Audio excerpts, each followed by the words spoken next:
ඔය ඇවිත් ඉන්නේ. අයිසේ වර්ණපාල දැන්ද තමුසෙට මාව මතක් වුණේ.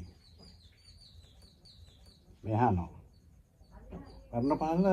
වර්ණපාලලා වගේ මිනිස්සු ආශ්‍රය කළා වැඩක් නැහැ.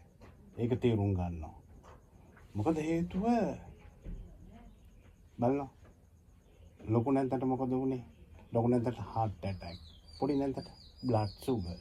එතකොට මාමට නියුමෝනියා. එතකොට අනිත් අයට මොකද වුනේ අපේ නෑදෑයෝ ටිකට? හැමෝම ඒකත් හැදුනද? සතුටුයි. වෙස්ටර්න් ක්‍රමයට නේ.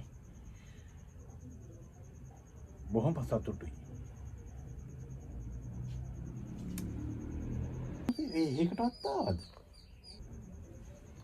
වාසනාවක් තියෙන්න ඕනේ ඔහ වගේ දේවල් වෙන්න.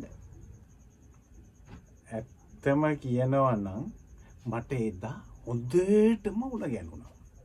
ඒකයි ආවේ නැත්තේ.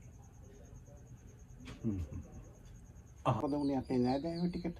Ammonia bronchitis, heart attack, blood sugar, pneumonia.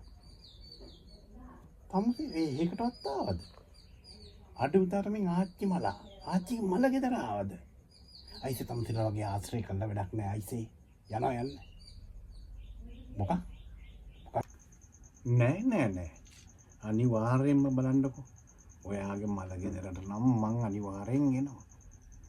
ඒ දාට මම බලන්නකෝ නැද්ද කියලා. අනිවාර්යෙන් මලට පස්සේ මගේ මල ගෙදර එනවා කියන්නේ. ඈ? උතර පිසුදයිසේ? යනවා අයිසේ.